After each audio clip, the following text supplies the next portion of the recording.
Hey, how's it going everybody? My name is Buckeye, welcome back to another video here on the channel. Today we are going to be talking about my overall opinion of the Call of Duty Black Ops 4 multiplayer private beta. Now I'm actually recording this video on August 10th at about 7:30 p.m, meaning that weekend 2 of the beta had just started at the time of recording this. If you guys do follow me on Twitter, which you should, wink, you would have already known that this weekend I'll be on vacation, so I was proactive and I actually made 3 videos for you guys, one for each day of the weekend before I left. Now I did get to experience both weekends of the beta, so before we get any of that you only played one weekend nonsense in the comments, just wanted to let you guys know to keep your damn opinions to yourself, huh? But on a serious note, I did get to experience the first and the second weekend. I know changes were made going into the second weekend that weren't applied in the first, and I have included those changes in my overall opinion. And one more kind of side message before we really get into the meat and potatoes of the video. I'm not exactly sure how long this video is going to be. It might end up being on the longer side. If it does end up being a longer video, sit back, relax, and enjoy the ride. So without further ado, let's jump right into my overall opinion of the Call of Duty Black Ops 4 multiplayer private beta. So let's throw things back with good old Call of Duty Black Ops 3, pretty much the first Call of Duty that I think everybody can agree was pay to win. In that title, the supply drop concept was the worst it's ever been in the series. If you had DLC weapons, you were better than the enemy, period.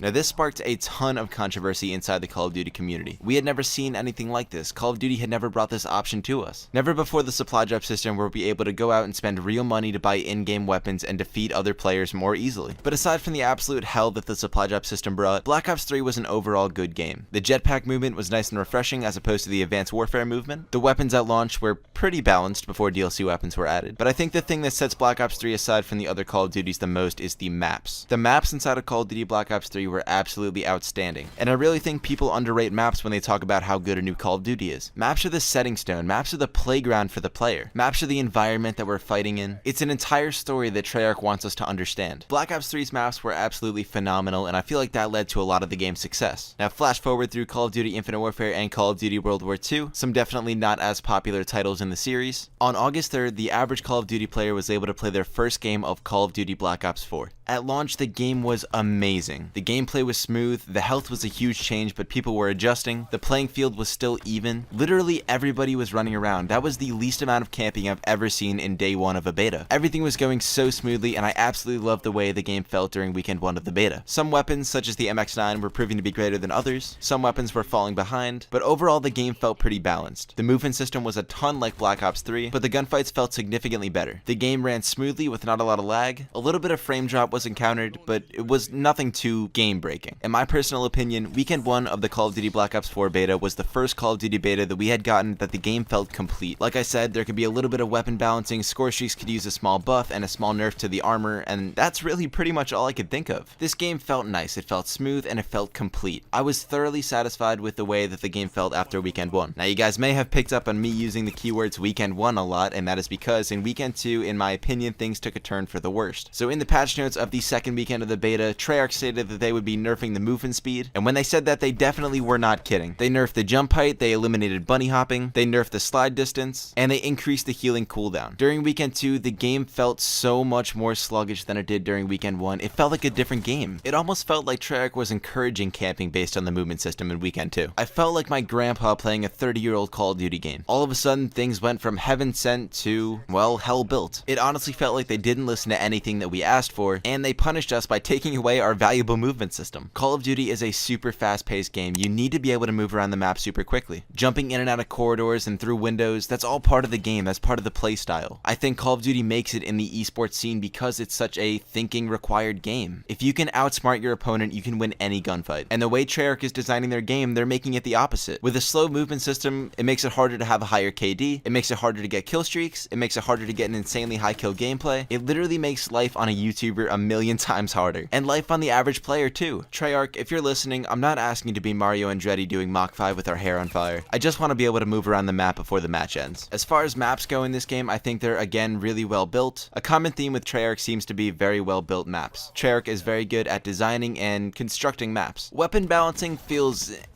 in weekend 2. Not too bad, not too good. I think weekend 1 really was the sweet spot. Treyarch did state in their patch notes that they did some weapon balancing and adjusting, so I'm not crazy if you guys don't think anything was changed. It definitely was. Kill streaks feel the same. I still think they need a major buff and a lower cost. I find it incredibly hard to get 5 kills just for UAV. That's bogus. And last but not least, my last complaint was the health. Treyarch did make some adjustments to the health and the armor status. However, I don't think it was nearly enough. Playing the game in weekend 2, the armor is still way too high, the base health is still way too high, and the time to kill is still way too long. And with all that being said, that's pretty much going to wrap up my final review of the Call of Duty Black Ops 4 multiplayer beta. Now, if you guys didn't notice in the background gameplay, I tried to include gameplay of a majority of the maps, not only for you guys, but kind of for my own reference as well, so we can take a look at the maps that were in the beta, as well as at launch. I also tried to include gameplay with a variety of weapons, some of which I already have made a best class video for, so if you guys missed those, definitely go check those out. And that's pretty much going to wrap up today's video. So if you guys did enjoy at any point in time, or if you agree with anything I had to say, if you guys don't mind subscribing to the channel and dropping a like on the video, it really does help a channel such as mine succeed. Turning on those post notifications is a great way to make sure you never miss a new video from me. And with all that being said, my name is Buckeye, and I'm signing out for the day, guys. I will catch you all on the next one. Peace.